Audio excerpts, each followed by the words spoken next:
السلام علیکم ناظرین محترم، آج آپ کی خدمت میں ثقافت خراب ہونے کے اسباب کو بیان کرنا ہے کہ کیا وجہ ہے کہ ہمارا معاشرہ، ہماری ثقافت گناہوں کی طرف جا رہی ہے۔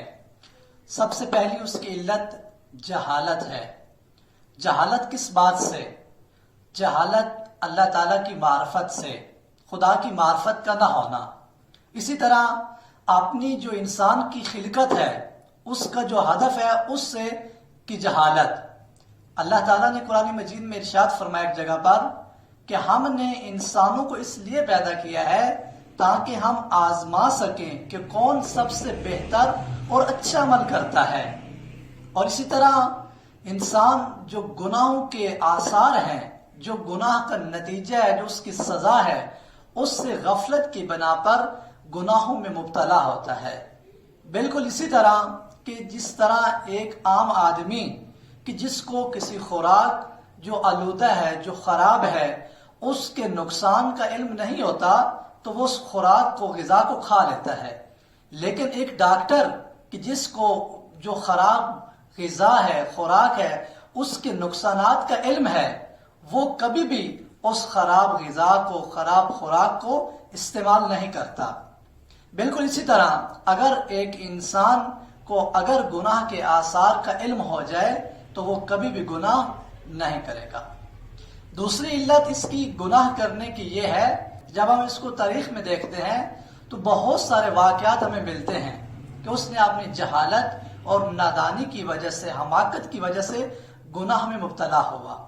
مثلا حضرت یوسف علیہ السلام کے واقعہ کو جب ہم دیکھتے ہیں تو حضرت یوسف علیہ السلام نے اپنے بھائیوں کو خطاب کرتے ہوئے کہا کہ تمہیں میرے اور جو اپنے بھائی بنیامین کے ساتھ کیا، کیا تمہیں اس کا علم ہے؟ تو آخر پہ حضرت یوسف نے کہا کہ نہیں، تم جاہل اور نادان تھے۔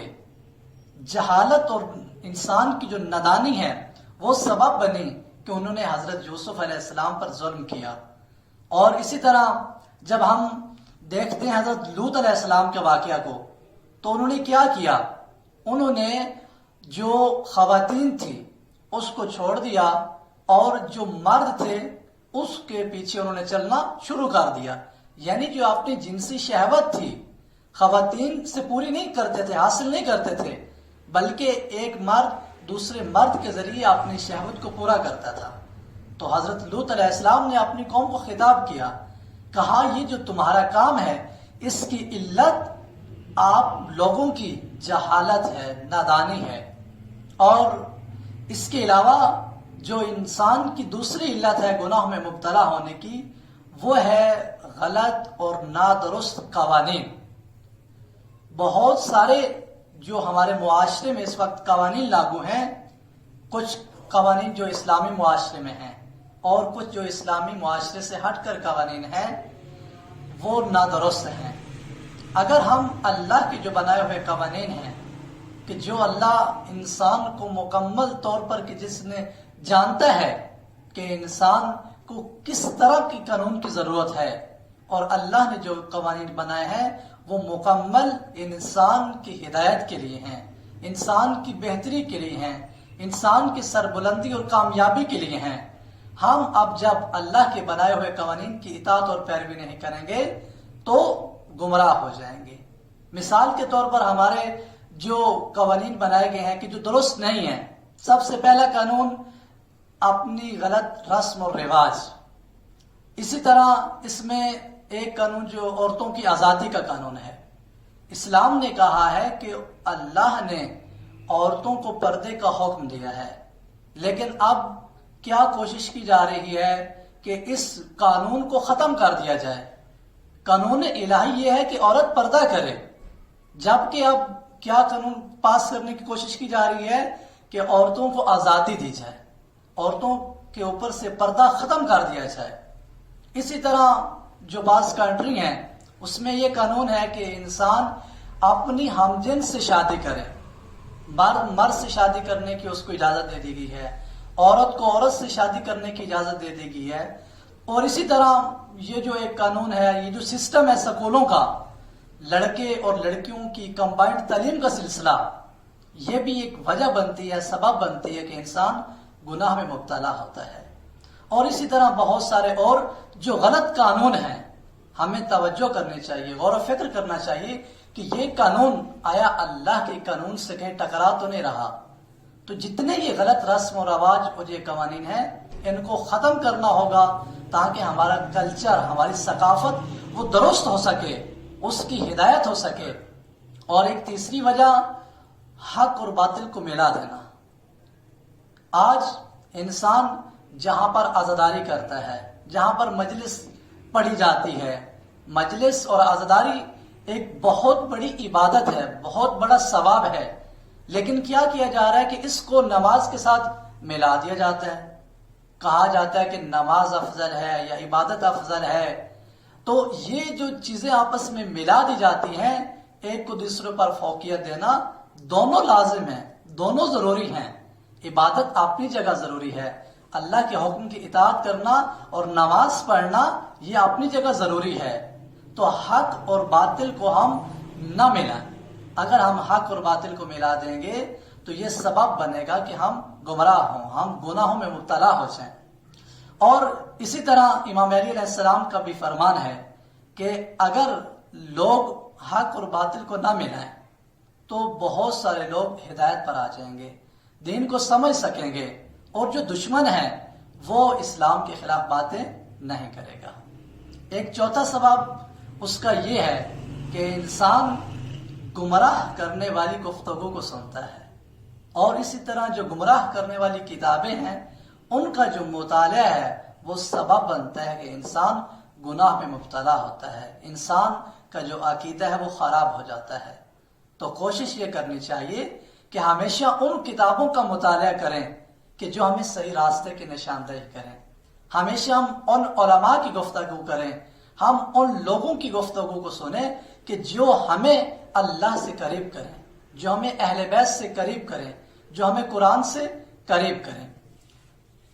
جو پانچویں علت بیان کی جاتی ہے گمراہ ہونے کی، وہ ہے تلقین اور اندھی تقلید۔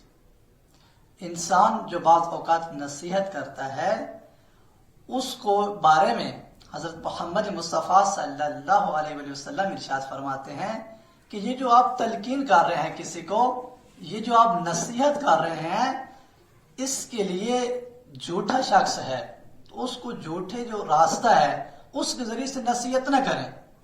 مثلا کہا جاتا ہے کہ حضرت یعقوب علیہ السلام نے جو اپنے بیٹوں کو یہ نصیحت کی کہ مجھے یہ ڈر ہے کہ میں اپنے بیٹے حضرت یوسف علیہ السلام کو آپ کے ساتھ بھیج دوں تو اس کو بھیڑیا نہ کھا جائے، تو ان کو اس سے پہلے اس بات کا علم نہیں تھا کہ بھیڑیا انسان کو کھاتا ہے۔ تو جب وہ حضرت یوسف علیہ السلام کو لے گئے تو انہوں نے وہی بہانہ بنایا کہ ہمارے بھائی کو بھیڑیا کھا گیا ہے۔ ہم اپنے بچوں کی تربیت میں اس بات کا خیال رکھیں کہ ہم مثلا اگر اپنے بچے کو یہ کہنا چاہتے ہیں کہ میرا بچہ تم پیسوں کو باہر لے کر نہ جاؤ، ورنہ باہر جو گلی میں بچے ہیں وہ تم سے پیسے چھین لیں گے۔ اب بچے کو ایک بات کا پتہ چل رہا ہے کہ باہر کے جو بچے ہیں وہ پیسے چھینتے ہیں، ممکن ہے وہ باہر پیسے لینے کے لیے جائے، پیسے لے کر باہر جائے، چیز لے کے کھا جائے، گھر میں آئے میں نے تو چیز لی نہیں ہے، باہر ایک گلی میں بچہ تھا وہ پیسے چھین کے بھاگ گیا ہے۔ تو ہم نصیحت کرتے ہوئے اس بات کا خیال کریں کہ ہمیشہ ایسی بات سے نصیحت کریں کہ جس سے کوئی انسان برا نتیجہ اور برا اثر نہ لے سکے۔ اسی طرح ایک جو اور علت بیان کی جاتی ہے تقلید، اندھی تقلید۔ تقلید کی 4 اقسام ہیں۔ ایک دفعہ ایک انسان عالم کی تقلید کرتا ہے، دوسری مرتبہ عالم جاہل کی تقلید کرتا ہے، تیسری مرتبہ جاہل کی تقلید کرتا ہے، اور چوتھی مرتبہ جاہل عالم کی تقلید کرتا ہے۔ ایک جو کم معلومات والا شخص ہے وہ ایک عالم اور مجتہد کی تقلید کرتا ہے۔ تو جو اسلام میں جس کو سب سے بہتر کہا گیا ہے وہ یہ چوتھی قسم ہے کہ جاہل عالم کی تقلید کریں۔ جو پہلی 3 اقسام ہیں ان کو درست نہیں کہا گیا۔ بعض اوقات کہا جاتا ہے کہ جو پہلی قسم ہے عالم کی، اس میں شاید کہ بہتری کی گنجائش ہو، لیکن جو دراصل تقلید کا معنی یہ ہے کہ ایک جاہل کسی عالم کی تقلید کرے۔ اسی طرح انسان بعض اوقات شخصیت کسی کو آئیڈیل بناتا ہے، تو بعض اوقات ایک ایسی شخصیت کو ہم آئیڈیل بناتے ہیں کہ جو اللہ کی اطاعت نہیں کر رہی ہوتی۔ ہم کسی کو کسی کی دولت کی وجہ سے آئیڈیل بنا دیتے ہیں۔ معاشرے میں جو شخص مشہور ہے، اس کی شہرت کی وجہ سے ہم اس کو آئیڈیل اور نمونہ بنا دیتے ہیں کہ میں نے اس انسان کی طرح بننا ہے۔ نہیں، اللہ نے قرآن مجید میں انبیاء کو نمونہ قرار دیا ہے۔ حضرت ابراہیم علیہ السلام کی مثال دی ہے، حضرت محمد مصطفیٰ صلی اللہ علیہ وسلم کی مثال دی ہے، کہا ہے کہ وہ اسوہ حسنہ ہے۔ تو ہم بھی انبیاء کو، ائمہ معصومین کو، علماء کو، جو صالح افراد ہیں، ان کو اپنا نمونہ اور آئیڈیل بنانا ہے۔ اسی طرح ایک جو علت ہے گمراہ ہونے کی، وہ ہے حق کو چھپانا۔ حق کو جب انسان چھپائے گا تو اس کا نقصان یہ ہے کہ لوگ حق سے دور ہو جائیں گے، لوگوں کو حقیقت کا پتہ نہیں چلے گا۔ اس کی بہت ساری علتیں ہیں حق کو چھپانے کا۔ بعض اوقات کسی کی ڈر کی وجہ سے حق کو چھپا دیا جاتا ہے، بعض اوقات اپنی عزت کی خاطر حق کو چھپا دیا جاتا ہے، بعض اوقات جو مادی فائدہ ہے اس کو حاصل کرنے کے لیے انسان حق کو چھپا دیتا ہے۔